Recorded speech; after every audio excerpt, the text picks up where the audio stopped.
जोहार मंडळी, मी निकिता स्वागत करते माझ्या एका या नवीन ब्लॉगमध्ये। तर मी बहिणीच्या गावी होती तेव्हाचा हा ब्लॉग आहे। तर गावाकडची सकाळ ही खूप सुंदर होत असते, पक्ष्यांच्या आवाजाने, कोंबड्याच्या आवाजाने आणि खूपच सुंदर होत असते सकाळ ही। तर इकडे दीक्षू झाडू मारत होती, ती लवकर सकाळी उठलेली आणि झाडू मारायला लागलेली। त्याच्यानंतर आम्ही चहा वगैरे घेतला आणि बहिणीने बनवलेली होती आंबील। ही ज्वारीच्या पिठाची असते आणि ती आता उन्हाळ्यात खूप जास्त चांगली असते। तर आमच्याकडे अशी आंबील आता बनवतात आणि ती बहिणीने बनवलेली होती पूर्ण टोप भरून आणि ती आम्ही इकडे बाबूंना दोघांनी पिऊन घेतली। टाकशील टाकशील टाकशील बर पिऊन बघ, पिऊन बघ। नाही आणि मी ब्लॉग जास्त काही एडिट केलेला नाही आहे। मागचा जो मी ब्लॉग टाकला तो पण मी जास्त एडिट केला नाही, कारण वेळही नाही आणि आठवणी आपल्याला साठवायच्या असतील तर जसा टाकला तर चांगलं वाटतं, म्हणून मी त्याच्यातही काही एडिटिंग केलेले नाही आणि याच्यातही जास्त करणार नाही। इकडे अनिकेत आहे, तो नारळ आम्हाला सोलून देत आहे। तर नंतर भाजी आणलेली होती भाऊजीने, तर ती आम्ही शाप करायला बसलो आणि भाजी पण बनवायची आहे आणि होलीचे लाडू पण बनवायचे आहेत। तो दादाला, दादा बस जरा भाजी बनवू ना बाबू।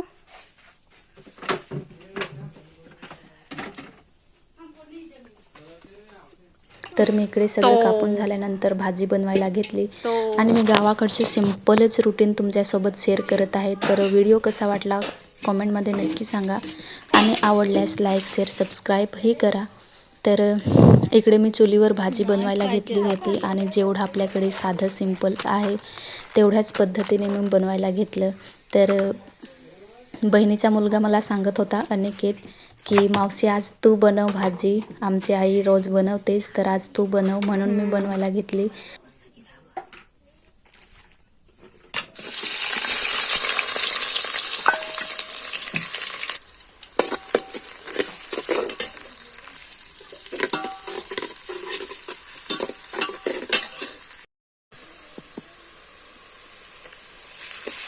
तर आमच्याकडे होळीला कसं असतं की पाड्यावर एक होळी असते, तर मग ती एका ठिकाणी पेटवली जाते। तर ती आमच्या इथून खूप लांब आहे, त्याच्यामुळे मग आमच्या इथून म्हणजे बहिणीच्या घरापासून खूप लांब आहे ती होळी। तर मग आम्ही तिकडे गेले नाही रात्रीचे मुलांना वगैरे घेऊन, आणि तिकडे भरपूर गर्दी पण असते आणि होळी खेळतात तर गर्दी पण असते, त्याच्यामुळे मग पोरांना घेऊन तिकडे जात नाही, तर आम्ही घरीच थांबतो।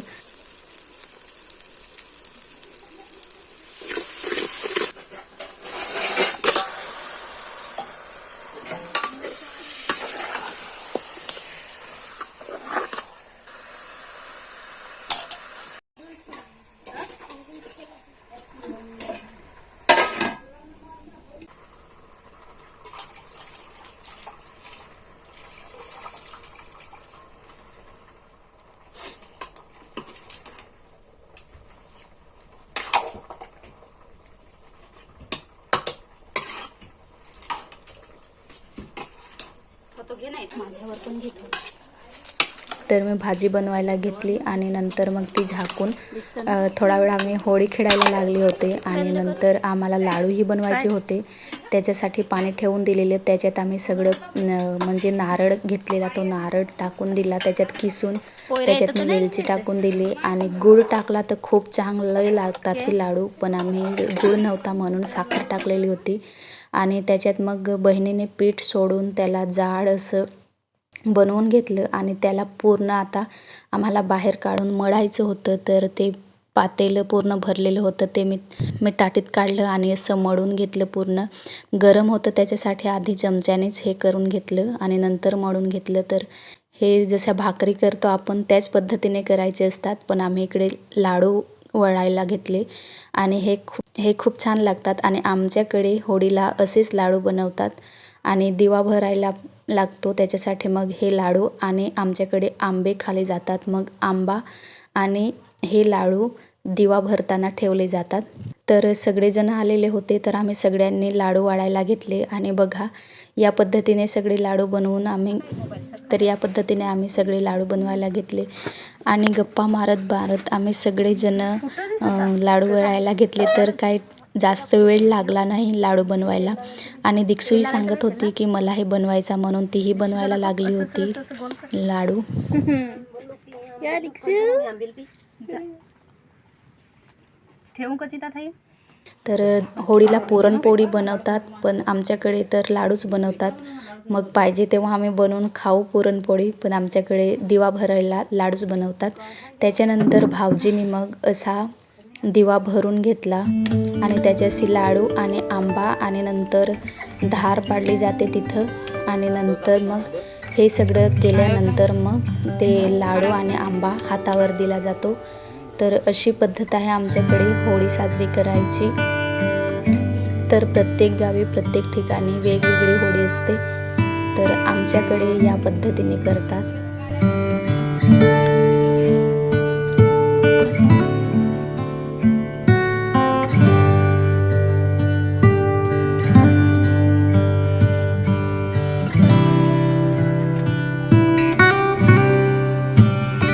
दिवा भरून झाल्यानंतर मग आम्ही पण सगळेजण बसले आणि थंडा आणलेला होता. मग सगळ्यांना थंडा कोल्ड्रिंक दिला आणि होळी सेलिब्रेट केली.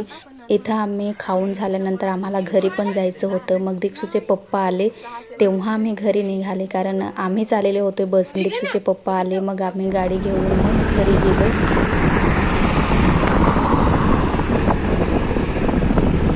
आम्ही घरी पोचल्यानंतर घरी अशी काय तयारी त्यांची चालू होती.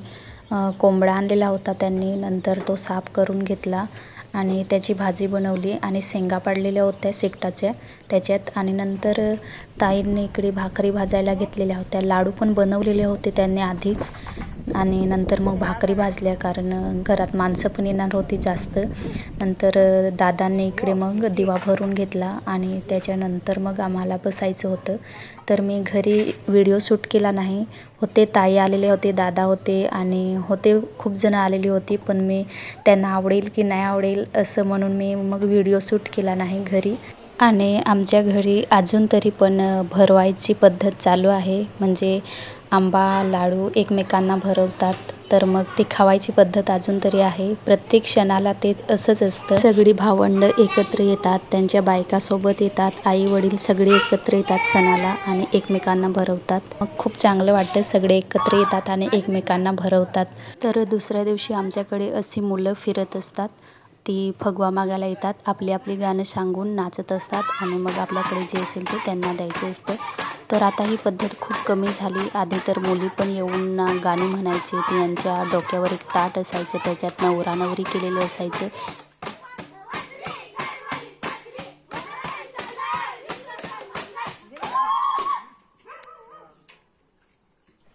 आणि नंतर मला हे खूप आवडलं होतं, म्हणून मी याचा थोडासा व्हिडिओ घेतला. तर हे चटई आणि काय कपडा टाकलेला आहे ते पोरांचं काम आहे. ती इकडे खेळत होती म्हणून त्यांनी हे सगळं टाकून दिलेलं आहे इकडे. तर त्याच्याकडे दुर्लक्ष करा. तर हे मला खूप चांगलं वाटलं, खूप आवडलं. ही कौलाचं म्हणजे असं डेकोरेटसारखं केलेलं आणि त्याच्यात झाडं लावलेली आणि खूप चांगलं वाटलं. तर तुम्हाला आजचा ब्लॉग हा कसा वाटला, आमची होळीची पद्धत कशी वाटली कॉमेंटमध्ये नक्की सांगा. आणि व्हिडिओ आवडल्यास लाईक शेअर सबस्क्राईबही करा. तर भेटूया पुढील ब्लॉगमध्ये. तोपर्यंत धन्यवाद, काळजी घ्या, बाय.